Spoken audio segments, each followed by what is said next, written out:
Hello everyone, welcome to star education YouTube channel. Star education YouTube ચેનલમાં આપ સૌનું ખૂબ ખૂબ સ્વાગત છે. આજનો જે વિડીયો છે એમાં આપણે ચર્ચા કરશું 3 ઓક્ટોબરના તમામ અગત્યના કરંટ અફેર. સૌથી પહેલા તો આપણી ટેલિગ્રામ ચેનલને જોઈન કરજો. સ્ટાર એજ્યુકેશનની તમામ ઓફિશિયલ અપડેટ તમને આ ટેલિગ્રામ ચેનલમાં મળતી રહેશે. આ ઉપરાંત તમે આપણી એન્ડ્રોઇડ એપ્લિકેશન પણ ડાઉનલોડ કરી શકો છો. નીચે ડિસ્ક્રિપ્શનમાં પણ લિંક આપેલી છે અને પ્લે સ્ટોરમાં પણ તમે આપણી એપ્લિકેશનને સર્ચ કરી શકો છો. જેટલા પણ કરંટ અફેરમાં આપણે ગેપ પડેલો છે ઓગસ્ટ મહિનાથી લઈને હાલ સુધીનો, તો એ તમામ કરંટ અફેરના વિડીયો તમે એપ્લિકેશનમાં જઈને એક્સેસ કરી શકો છો.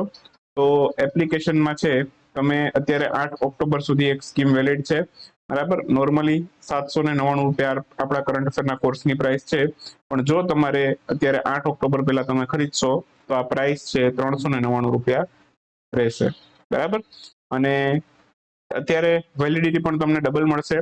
નોર્મલી 6 મહિનાની વેલિડિટી તમને આપવામાં આવતી હતી કરંટ અફેરના કોર્સની અંદર, પણ અત્યારે તમે આ ઓફર અંતર્ગત તમે ખરીદી કરશો, બરાબર, તો તમને 6 મહિના પ્લસ બીજા 6 મહિના એક્સ્ટ્રા મળશે, એટલે કુલ 12 મહિના 1 વર્ષની વેલિડિટી છે તમને આપવામાં આવશે. જૂના જેટલા પણ કરંટ અફેરની પીડીએફ છે એ પણ તમે આ કોર્સ અંતર્ગત એક્સેસ કરી શકશો, બરાબર. અને ટેસ્ટ પણ તમે આપી શકશો. ટેસ્ટનો ઓપ્શન ફેબ્રુઆરી 2022 થી આપેલો છે, બરાબર. એ પહેલાના વિડીયોઝની અંદર તમને ટેસ્ટનો ઓપ્શન નહીં જોવા મળે. ઓકે, બાકી પીડીએફ છે તમે 2021 થી તમે ડાઉનલોડ કરી શકશો. વર્ષ 2021 થી લઈને હાલ સુધીની જેટલી તમામ પીડીએફ છે એ બધી જ તમે ડાઉનલોડ કરી શકશો, બરાબર. તો આટલું તમને એપ્લિકેશનની અંદર મળશે અને આવનારા 1 વર્ષની વેલિડિટી મળશે, બરાબર. તો 1 વર્ષ સુધી જેટલી પણ પીડીએફ અપલોડ થશે તો એ તમારા એકાઉન્ટથી લોગિન કરી, બરાબર, અને તમે ડાઉનલોડ કરી શકશો. શરૂ કરીએ હવે આજનો વિડીયો 3 ઓક્ટોબરના કરંટ અફેર. સૌથી પહેલો ક્વેશ્ચન આજના વિડીયોમાં. હાલમાં જ ઇન્ડિયા ટુરિઝમ સ્ટેટિસ્ટિક રિપોર્ટ જાહેર કરવામાં આવેલો છે. આ રિપોર્ટમાં ભારતના કયા રાજ્યમાં વિદેશી પર્યટકોની સંખ્યા સૌથી વધુ હતી? તો એક રિપોર્ટ હાલમાં જ જાહેર કરવામાં આવેલો છે, અને આ રિપોર્ટ કોણે જાહેર કર્યો છે? ભારતના પર્યટન મંત્રાલયે. તો પર્યટન મંત્રાલય છે એમના દ્વારા આ રિપોર્ટ જાહેર કરવામાં આવેલો છે, બરાબર. અને આ રિપોર્ટ છે, બરાબર, એમાં સૌથી વધુ વિદેશી પર્યટકો ભારતના કયા રાજ્યમાં આવેલા છે એવું પૂછેલું છે રિપોર્ટ પ્રમાણે. તો રિપોર્ટ પ્રમાણે સૌથી વધુ વિદેશી પર્યટકો આવેલા છે મહારાષ્ટ્રની અંદર. તો ઓપ્શન એ આપણો આન્સર થશે. તો હાલમાં જ આ તમે ઓફિશિયલ રિપોર્ટનો સ્ક્રીનશોટ જોવો છો, બરાબર. તો આ રિપોર્ટ છે હાલમાં જાહેર કરેલો છે પર્યટન મંત્રાલયે, બરાબર. એ તમે જો છો મિનિસ્ટ્રી ઓફ ટુરિઝમ એમના દ્વારા રિપોર્ટ જાહેર કરવામાં આવેલો છે. તો આ રિપોર્ટ એવું કહે છે કે સૌથી વધુ વિદેશી પર્યટકો કયા રાજ્યમાં હતા? મહારાષ્ટ્રમાં. એના પછી બીજા ક્રમે વિદેશી પર્યટકો છે તમિલનાડુમાં સૌથી વધારે જોવા મળેલા, બરાબર. અને તમિલનાડુ બાદ છે, બરાબર, ઉત્તર પ્રદેશમાં સૌથી વધુ વિદેશી પર્યટકો ફરી બીજા ક્રમે તમિલનાડુમાં જોવા મળેલા હતા.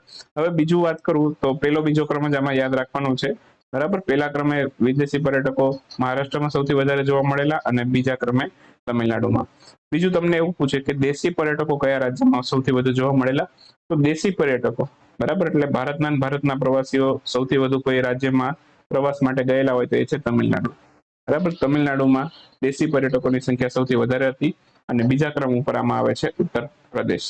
દેશી પર્યટકોમાં પહેલા ક્રમે તમિલનાડુ, બીજા ક્રમે ઉત્તર પ્રદેશ. માત્ર પહેલો બીજો ક્રમ યાદ રાખો ચાલશે. ઓકે, વિદેશીમાં મહારાષ્ટ્ર પહેલા ક્રમે, તમિલનાડુ બીજા ક્રમે, પણ દેશીમાં તમિલનાડુ પહેલા ક્રમે, બીજા ક્રમે ઉત્તર પ્રદેશ. ખ્યાલ આવી ગયો? બાકી વિશ્વ પર્યટન દિવસ ક્યારે ઉજવાય છે? વિશ્વ પર્યટન દિવસ હમણાં જ ગયો 27 સપ્ટેમ્બરે, તો એ પણ આપણે યાદ રાખીશું. અને સૌથી વધુ દેશી પર્યટકોએ સૌથી વધુ કયા સ્થળની મુલાકાત લીધી એવું પૂછે તો દેશી પર્યટકો છે, બરાબર, એને સૌથી વધુ મુલાકાત લીધી તાજમહેલની, બરાબર. ત્યાર પછી વિદેશી પર્યટકો એમણે કયા સ્થળની સૌથી વધારે મુલાકાત લીધેલી? તો વિદેશી પર્યટકો છે, બરાબર, એમણે મલ્લાપુરમ, જેને મહાબલીપુરમના નામથી પણ ઓળખવામાં આવે છે, તો આ મલ્લાપુરમ છે, મમલ્લાપુરમ, તો એ તમિલનાડુની અંદર આવેલું છે. તો એમની મુલાકાત સૌથી વધારે લીધી, બરાબર. મહાબલીપુરમ નામનું જે સ્થળ છે તમિલનાડુમાં, તો એની મુલાકાત સૌથી વધારે વિદેશી પર્યટકોએ લીધી, દેશી પર્યટકોએ તાજમહેલની લીધી. આ બધા જ પોઈન્ટ અગત્યના છે. જીપીએસસીમાં સેન્ટેન્સ વાળા જે ક્વેશ્ચન આવે છે એમાંથી આવી શકે છે, બરાબર. બાકી મહાબલીપુરમ છે એનું નિર્માણ કોણે કરાવેલું છે? કયા વંશના રાજાઓએ કરાવેલું છે? પલ્લવ વંશના રાજાઓએ આનું નિર્માણ કરાવેલું છે. અને એક બીજો પોઈન્ટ આ રિપોર્ટમાંથી એ યાદ રાખવાનો છે કે સૌથી વધુ વિદેશી પર્યટકો કયા દેશમાંથી ભારતમાં આવેલા? તો અમેરિકામાંથી સૌથી વધારે આવેલા વિદેશી પર્યટકો, ત્યારબાદ બીજા ક્રમે બાંગ્લાદેશમાંથી. તો આટલા અગત્યના પોઈન્ટ છે આ રિપોર્ટમાંથી તમારે યાદ રાખવાના થાય. હાલમાં જ ભારતની સૌપ્રથમ ડિજિટલ સાક્ષર પંચાયત કયા રાજ્યમાં બનેલી છે? તો ભારતની સૌથી પહેલી ડિજિટલ સાક્ષર પંચાયત છે હાલમાં જ કેરળમાં બની છે. તો ઓપ્શન બી આપણો આન્સર થશે. તો હાલમાં જ ભારતની સૌથી પહેલી ડિજિટલ સાક્ષર પંચાયત છે ભારતના કેરળ રાજ્યની અંદર બનેલ છે. કેરળ રાજ્યમાં કયો જિલ્લો? તો કે તિરુવનંતપુરમ. અને ગામ કયું? ગામ છે પુલમપારા. તો કેરળનું ગામ છે પુલમપારા. ત્યાં સૌથી પહેલી ડિજિટલ સાક્ષર પંચાયત બની છે. બરાબર. બાકી 24મી એપ્રિલે ગ્રામ પંચાયત દિવસ પણ ઉજવીએ છીએ આપણે. અને પંચાયતની વાત આવી છે તો એક બહુ અગત્યનો પોઈન્ટ કહી દઉં. કચ્છનું જે કુનરિયા ગામ છે ગુજરાતનું, બરાબર, તો આ ગુજરાતના કચ્છના કુનરિયા ગામની અંદર છે સૌથી પહેલી બાલિકા પંચાયત બની છે. આ પણ યાદ રાખીશું. અને ઝારખંડના જામતારા ખાતે છે તમામ ગ્રામ પંચાયત છે એમાં લાઇબ્રેરી ખોલવામાં આવી છે. તો આ પણ એક અગત્યનો પોઈન્ટ છે પંચાયતને લગતો.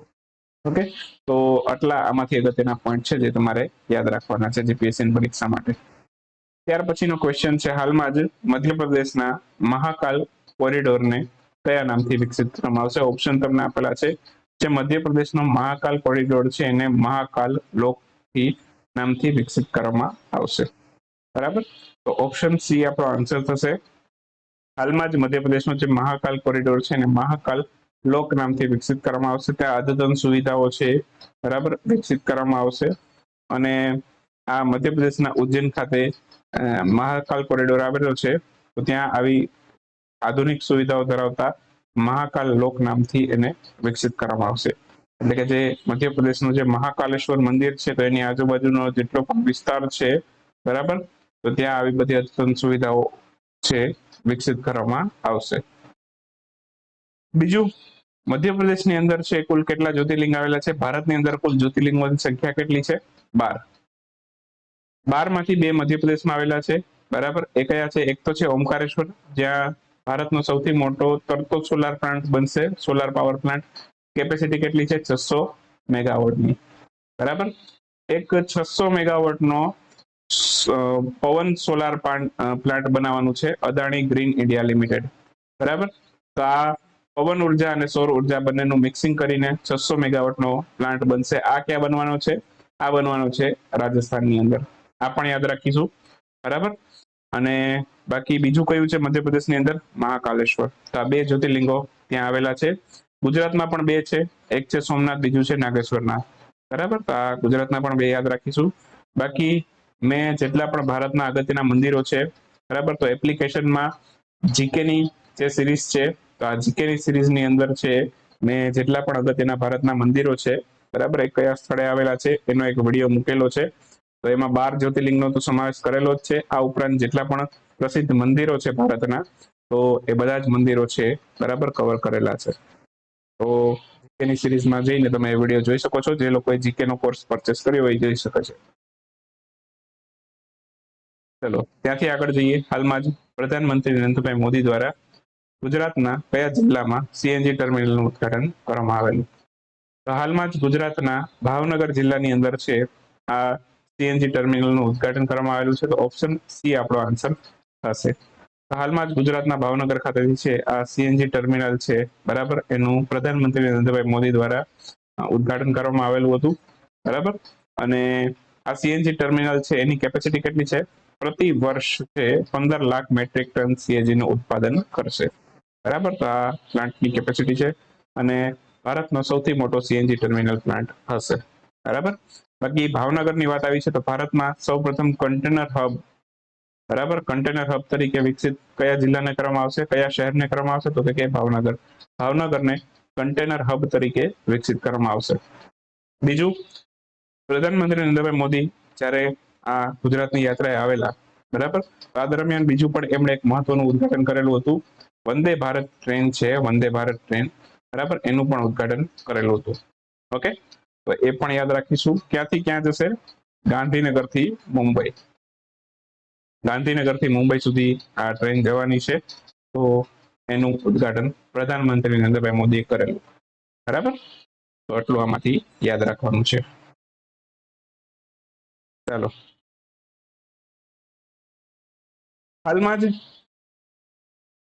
રશિયાએ યુક્રેનના કયા વિસ્તારને પોતાના દેશમાં સામેલ કર્યા હોવાનું ઓફિશિયલ સ્ટેટમેન્ટ જાહેર કર્યું છે?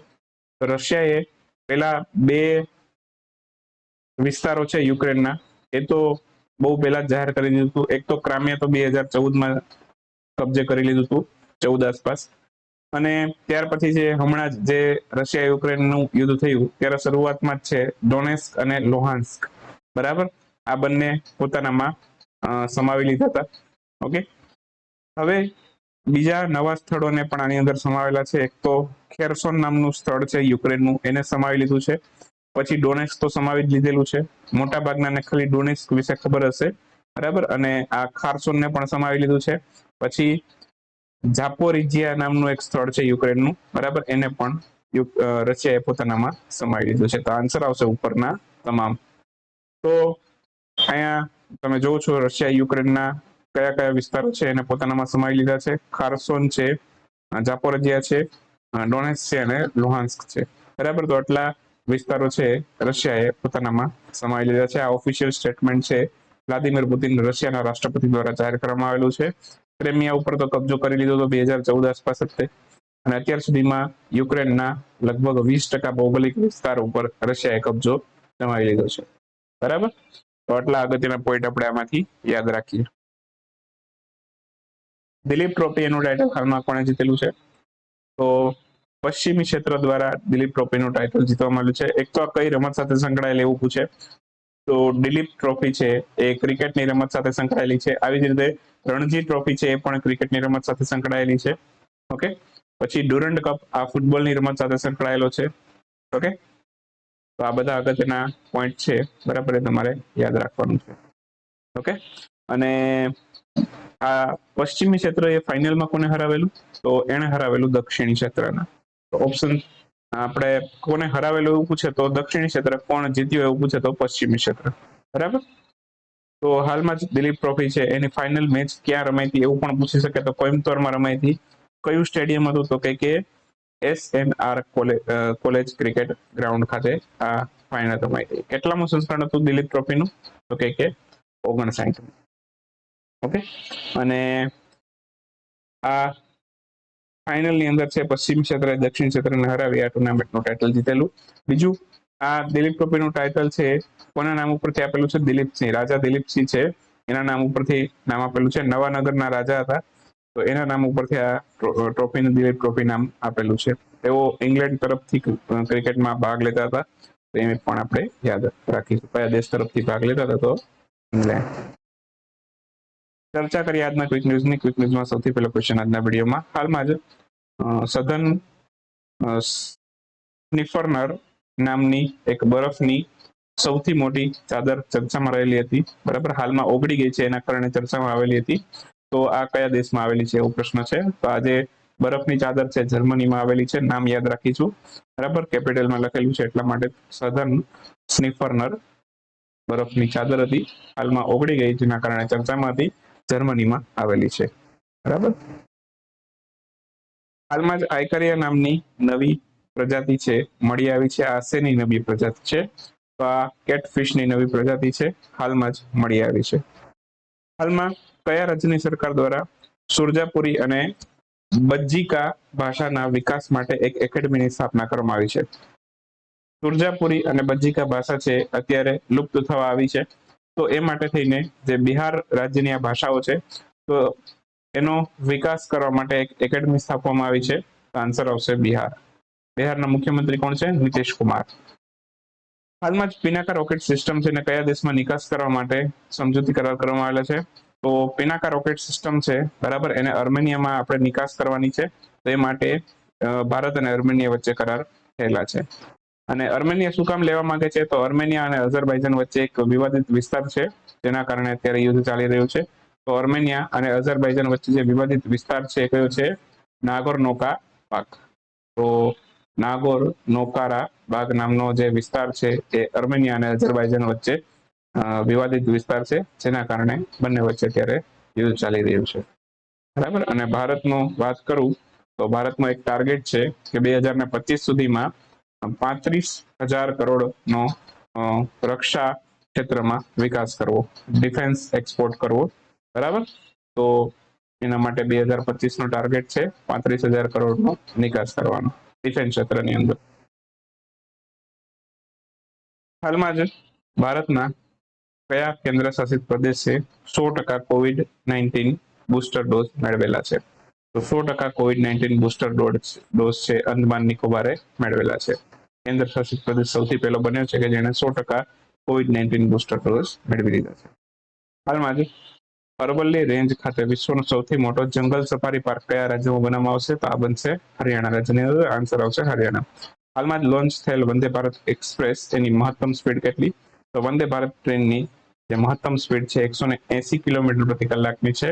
બાકી આ ત્રીજી વંદે ભારત એક્સપ્રેસ છે, બરાબર, હાલમાં જ લોન્ચ થઈ છે ગાંધીનગરથી મુંબઈ સુધી, બરાબર. અને સૌથી પહેલી કઈ હતી?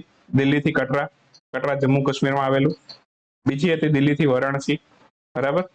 અને આ ત્રીજી બની, બરાબર, ગાંધીનગરથી મુંબઈ. આવી કુલ કેટલી બનાવવાની છે આપણે? 75 વંદે ભારત એક્સપ્રેસ બનાવવાની છે. એના માટે ટાર્ગેટ કેટલો છે? ઓગસ્ટ 2023 નો છે, બરાબર. જોઈએ ટાર્ગેટ આવે ત્યાં સુધી પૂરું થાય છે કે નહીં, પણ અત્યારે ટાર્ગેટ આ છે, બરાબર. અત્યારે 3 બની છે, હવે આવનારા દિવસોની અંદર બીજી 72 લાવવાની છે 1 વર્ષની અંદર. ઓકે, તો ત્યાંથી આગળ જઈએ. હાલમાં જ નેશનલ ક્લીન એર પ્રોગ્રામ હેઠળ છે વર્ષ 2026 સુધીમાં પર્ટિક્યુલેટ મેટર, જેને આપણે માત્ર પીએમ નામથી ઓળખતા હોઈએ છીએ, પણ એનું પૂરું નામ થાય પર્ટિક્યુલેટ મેટર. તો 2026 સુધીમાં પર્ટિક્યુલેટ મેટર છે એની સાંદ્રતામાં કેટલા ટકા ઘટાડો કરવાનો લક્ષ્યાંક છે? 40% ઘટાડો કરવાનો લક્ષ્યાંક આપણે રાખેલો છે 2026 સુધીમાં, બરાબર. સૌથી વધારે જો ઘાતક હોય તો એ PM 2.5 છે. આ કણો એકદમ નાના હોય તો આપણા શ્વાસ દ્વારા ફેફસામાં જાય, ફેફસામાંથી આપણા લોહીમાં ભળી જાય. તો સૌથી વધારે જો નુકસાન કરતા હોય તો PM 2.5 છે, બરાબર. એના પછી PM 10, બરાબર. તો આ PM 2.5 અને PM 10 બંનેમાં ઘટાડો કરવાનો લક્ષ્યાંક છે, બરાબર. કેટલો? તો કે 40%. બીજી વાત કરું તો આ નેશનલ ક્લીન એર પ્રોગ્રામ છે એની શરૂઆત ક્યારે થઈ હતી? જાન્યુઆરી 19 આની શરૂઆત થઈ હતી, અને આના હેઠળ છે કુલ 131 શહેરોનો સમાવેશ કરેલો છે. તો જેટલા નેશનલ ક્લીન એર પ્રોગ્રામ હેઠળ શહેરો આવે છે એ તમામની અંદર આ 2026 સુધીમાં આમાં 40%નો ઘટાડો કરવામાં આવશે. ત્યાર પછીનો નેક્સ્ટ ક્વેશ્ચન છે, હાલમાં કયા રાજ્યની સરકાર દ્વારા એજ્યુકેશનલ કોન્ક્લેવ 2023 નું આયોજન કરવામાં આવશે? તો આ ઓડિશામાં કરવામાં આવશે. આન્સર આવશે ઓડિશા. શિક્ષા ક્ષેત્રની અંદર 1,000 કરોડનું રોકાણ કરશે ઓડિશા આ કોન્ક્લેવમાં. હાલમાં જ MSME મંત્રાલય દ્વારા કયા રાજ્યમાં નેશનલ SC/ST કોન્ક્લેવનું આયોજન કરવામાં આવેલું છે? MSME મંત્રાલય કરેલું છે. કયું મંત્રાલય કરેલું તો એવું પૂછે તો MSME મંત્રાલય.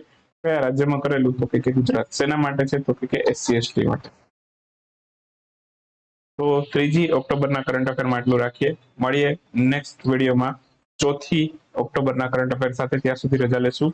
આવજો, બાય બાય, ગુડ નાઇટ, શુભરાત્રી. Thank you for watching Star education.